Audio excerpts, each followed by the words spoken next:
Morning, people. A wee surprise broadcast for Indie Truck Davy, who is out the truck and at home in his office in Salisbury, North Lanarkshire.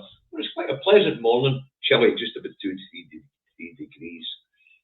All right, now that's the weather forecast for Salisbury, North Lanarkshire. I know what it's like with you. I look at your rain, bloody windy. So let's talk about boats, small boats. Morning, John. Is a van driving god, still a legend. Anyway, let's talk about small boats, and the outrage over 40,000 people coming to the UK each across the channel, whereas prior to Brexit it was about 800. Why prior to Brexit was it about 800? Because we had the Dublin Agreement, and that meant that prior to Brexit we could send them back to the first safe European country they landed in. Since Brexit, of course, we don't have the Dublin Agreement, so they're all flooding in, knowing that they're not going to get put back in a boat and sent straight back to France, Hungary, wherever it is they made the safe entry. Italy, or wherever it was they made safe entry.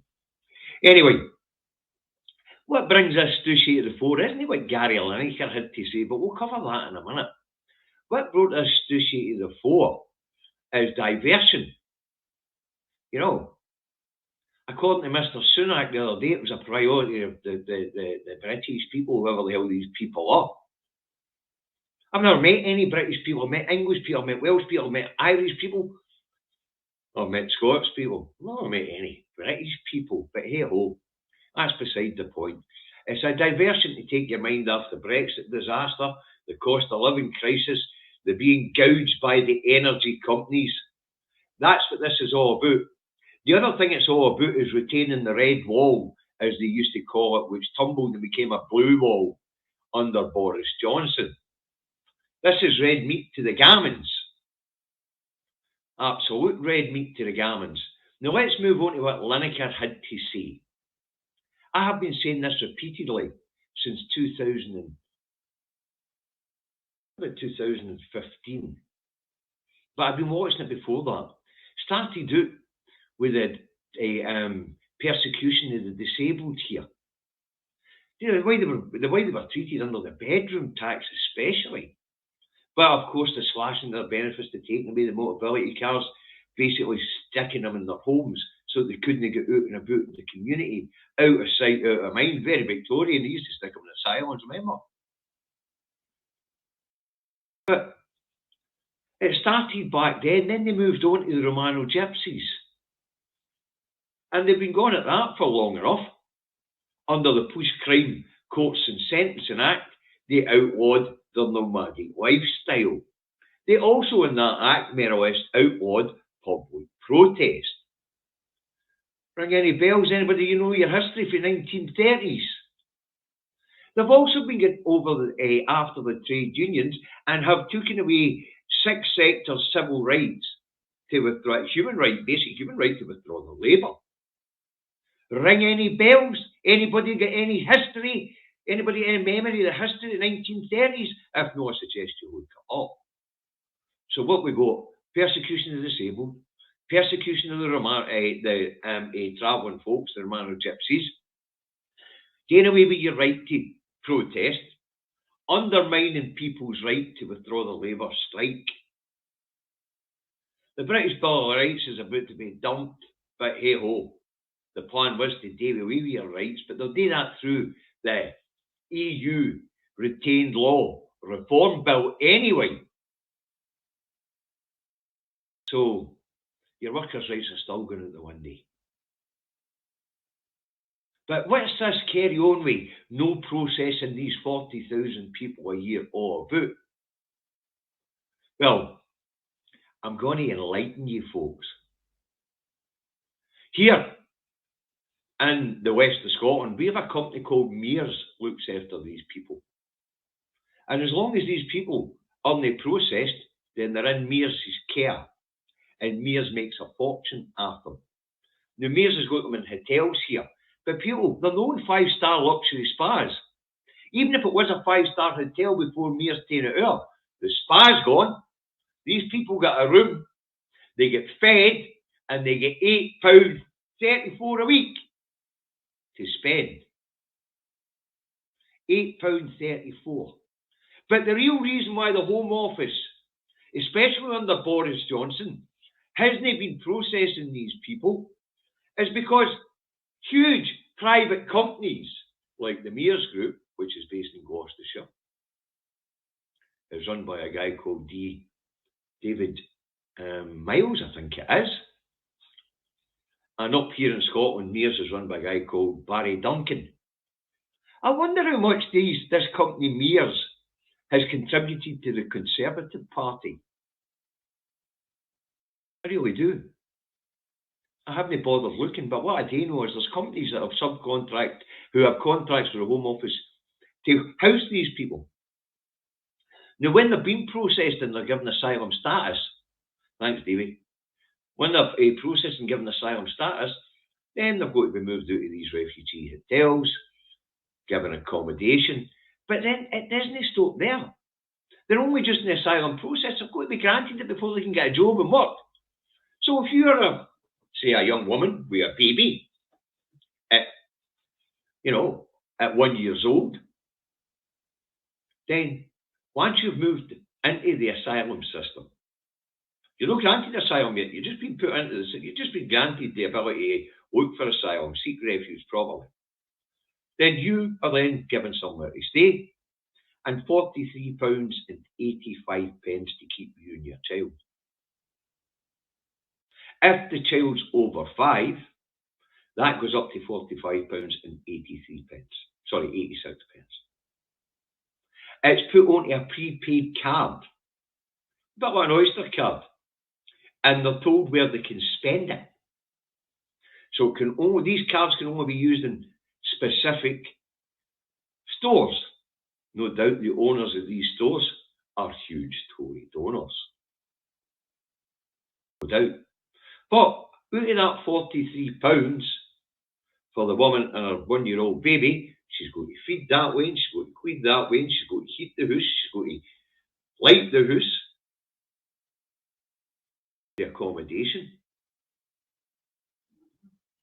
43 quid, people, think about that. And the money can only be spent in certain shops because it's preloaded onto a payment card. These people are not coming here for benefits and luxuries, the way that these idiots in Westminster who are acting in a very similar manner to those who were in governance in Germany in the 30s. We've got to be careful not to use certain words, folks. Very careful. They're doing it for a profit. These people are in limbo so that Tory party donors can soak it up.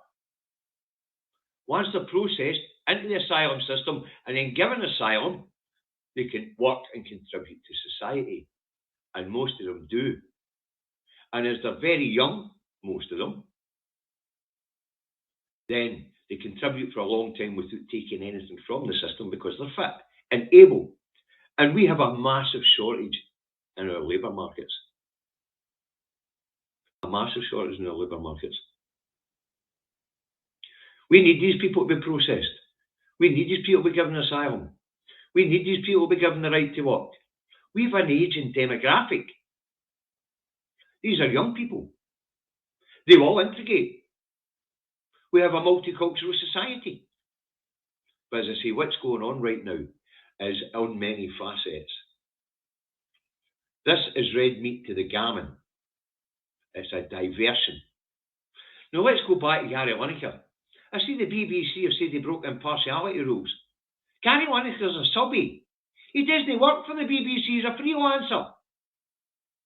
He's no held to BBC standards on impartiality. He's not held to it at all. What's happened here with the Gary Lineker situation is the BBC has shown itself to be nothing more than a government mouthpiece and is taking its leaks for rags like the Express and the Daily Mail. See, in Mr. Lineker's tweet, he doesn't mention any particular party in Germany in the 1930s. He just mentioned that what was going on here in the UK was very reminiscent of what was going on in the 1930s in Germany. But the papers were all splashed with Lineker's Nazi remark. Lineker didn't say any political party in Germany. He just said this was reminiscent of a 1930s Germany, and he did say it was a disgusting, hateful piece of legislation that isn't going to work, and he stands by that. It's othering the weakest of us in the race, and remember, there's only one race. It's the human race, and when we turn our backs on the least of us, then we've ended our humanity. And that's what we're seeing here. They actually want to do away with our human rights and replace it with a British Bill of Rights. This bunch of right-wing maniacs. I'm not allowed to say fascist. I don't want the video taken down. So Mr. Lineker, who the BBC have said has broken their impartiality rules, Mr. Lineker is a freelancer. He's not subject to impartiality rules, and what he does is his own private Twitter account is none of their business. What is their business is Mr. Lineker has got 7 million followers, and they're frightened of the truth. And that's 7 million people that Mr. Lineker could influence. But remember the different facets here, folks. Brexit was the catalyst for all these people coming across. The reason why these people are not being processed and getting through the system to bolster our workforce, our aging workforce, is because there are huge companies like Mears and others who are making money through Home Office contracts. Now, I'm not saying these companies are doing anything illegal. They're not. But the reason why the Home Office is not processing these people is they don't. Yeah, that's the question. And who's making money out of it? And I'll just give you the answer. It's people who run huge businesses who are generally conservatives or Conservative Party donors. I'm not saying that the people at Mears do that. There will no doubt have been a bidding process and the contract would have been won. But there is an alternative motive there, folks. I can assure you this government's bent as a 9-bob no. I'm just throwing the possibility out there that that's what's going on. But as I say, the evidence of them behaving like a certain political party did in Germany in the 1930s is uncontroversial. I've been reporting on it since 2015, where it pertains to the plight of the disabled and the way that they have been marginalised. And I did say then that the Romano Gypsies would be next. And hey ho, police crime and courts and sentencing act on that road outlawed their nomadic lifestyle. Unless they could rock up at council sites, which there is very little of. The other thing about that is, these traditionally, the travellers here in the UK were seasonal workers. And we've got a hell of a need for seasonal workers and fruit pickers. Wow. Mental. So, there you go. As I say, this douchey is about making sure that you are not looking at what's important. The UK can easily absorb 40,000 refugees a year. Easily. To say pre-Brexit, 800 a year coming across, and they were sent straight back to where they came to because of the Dublin Agreement. Now, talking 40,000 a year. No, 100 million like Breverman said. 40,000, and we can easily absorb that. I've said this before many times. If they think England's full, Scotland's got room for 25 million people. There's only 5.4 million here. Send them to us. Send them to us. We'll look after them. We'll get rid of people like Mears. We'll make sure that only the councils can bid for the Home Office contracts up here until we're free. These crooks and carpetbaggers down that road. Anyway, I just thought I'd pop in on this one because it's actually making me physically sick. physically sick. The UK is a pariah state. The UN's warned them. The European Union, European Court of Human Rights has warned them. The very thing that the Churchill masterminded, their political hero. But as I say, folks, when we turn our back on the least of us, then we've lost that one thing that's left in our race, and that's our humanity.